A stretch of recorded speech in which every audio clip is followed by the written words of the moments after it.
ఇప్పుడు చూడు ఏం జరిగిందో. నీ సహాయం పొంది నిన్నే వేలెత్తి చూపిస్తున్నాడు. ఈ లోకమంతే రుద్రా. నువ్వు 100 మంచి పనులు చేసినా గుర్తించరు. అదే ఒక్క తప్పు చేస్తే దాన్నే హైలైట్ చేసి మాట్లాడతారు. నువ్వు గతాన్ని చెరిపేయాలని లేనిపోని ప్రయత్నాలన్నీ చేస్తున్నావు. గంగని గెలిపించి తన ద్వారా నీ కలని నెరవేర్చుకోవాలని చూస్తున్నావు. నీ మీద పడ్డ నిందని చెరిపేయాలనుకుంటున్నావు. కానీ అలా జరగదు. ఒకవేళ నువ్వు గంగని గెలిపించినా కూడా అందులో కూడా ఏదో మోసముందని వంకలు పెడతారు తప్ప నీ పట్టుదల కృషిని ఎవ్వరు గుర్తించరు.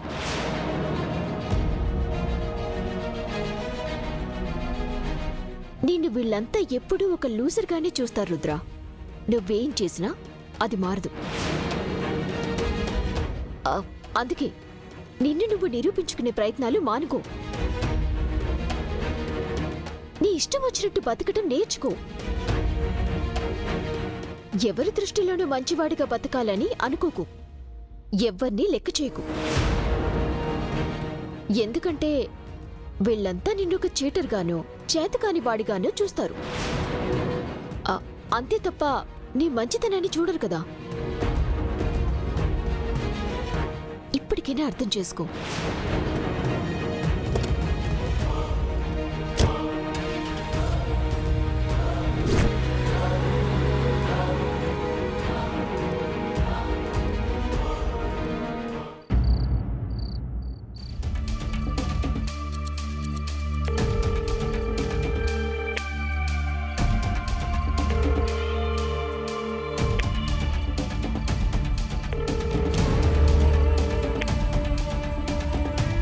అన్నయ్య ఫోన్ రింగ్ అవుతుంది కానీ ఆన్సర్ చేయట్లేదు పెదనాన్న.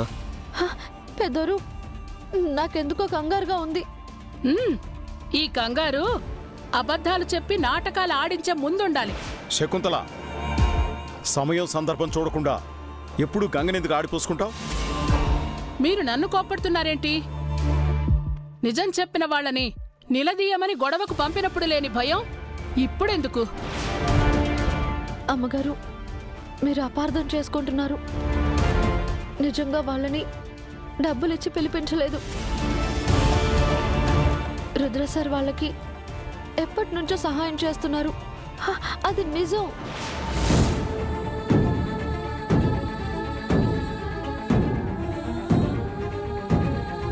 వాడెందుకు అబద్ధం చెప్పాడో అది తెలుసుకోవడానికి సార్ వెళ్ళారు తప్ప గొడవ పడ్డానికి కాదు.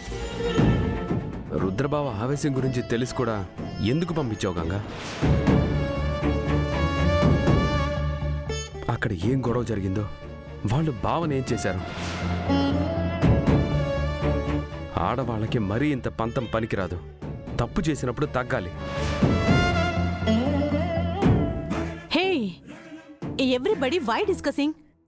Go different ways and search. No Ganga, Rudra ఎక్కడికి వెళ్ళుంటాడో అదన్నా తెలుసా? తెలీదు. ఎంత పనిలో ఉన్నా సరే బావగారు ఫోన్ ఆన్సర్ చేయకుండా ఉండరు. మీరు వెళ్ళి వెతకడమే మంచిది. మావయ్య గారు, మీరేం కంగారు పడకండి. రుద్రబాబు ఎక్కడున్నా వెతికి తీసుకొస్తాం.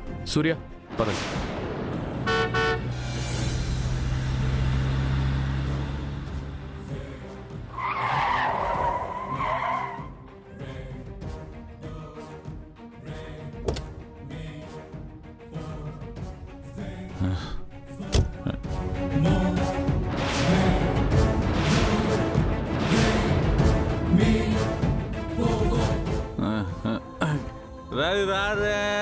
రారే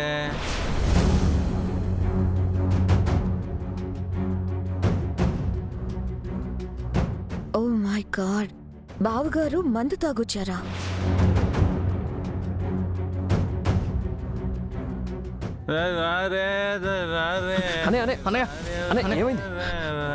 తోసేకండ్రా, బ్యాలెన్స్ తప్ప పడిపోతాం. అనే ఏంటిది, నువ్వు డ్రింక్ చేసి వచ్చావా?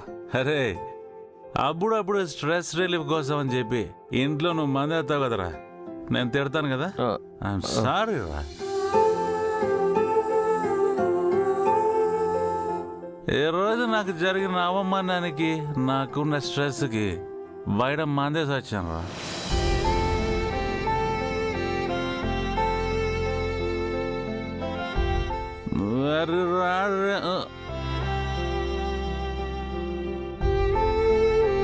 పెదనానా అవునన్నయ్య. వదరానా కామీ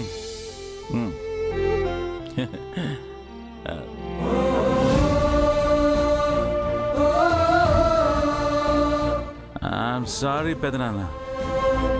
మీ ముందు నిలబడి తలెత్తి మాట్లాడని నేను ఈరోజు తాగొచ్చి మాట్లాడుతున్నాను.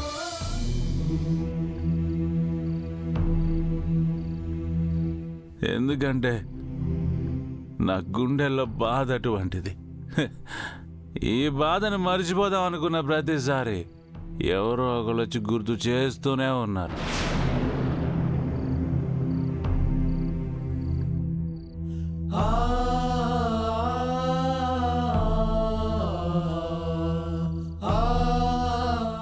ఎలాగూ మత్తు మందు తీసుకున్నానని నింద మోస్తూనే ఉన్నాను కదా, అందుకే తాగా బాధను మర్చిపోదామని తాగాను. అది పిరికి వాళ్ళు చేసే పని రుద్ర. తప్పు చేయని వాళ్ళు పోరాడాలి కానీ ఇలా కృంగిపోయి ఓటమిని అంగీకరించకూడదురా. ఇంకా ఎంతని పోరాడు పెదనాన్న, నా ఇంట్లో వాళ్ళే నన్ను నమ్మడం లేదు.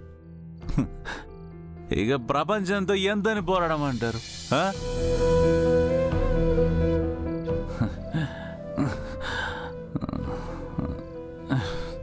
పెద్దమ్మ, నా వల్ల మీరు చాలా బాధపడ్డారు. మీరు బాధపడ్డం చూసి నేను నరకం అనుభవించాను.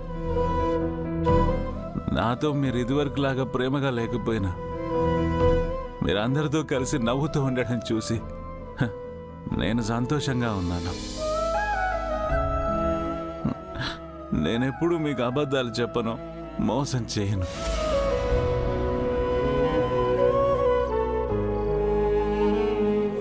ఎన్నోసార్లు బాను చావు కారణం నువ్వే అంటుంటే బాను చావుకి నేను కారణం కాదు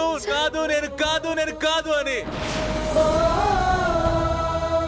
నేను కాదు అని ఇలా అరిచి చెప్పాలనుకున్నాను.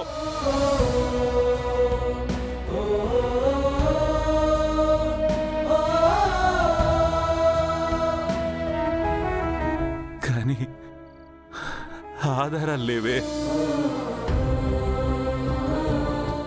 ఇప్పటికీ మీ ప్రేమ కోసం, మీరు రుద్ర అని పిలిచే పిలుపు కోసం నేను తప్పిస్తూనే ఉన్నాను పెద్దమ్మ.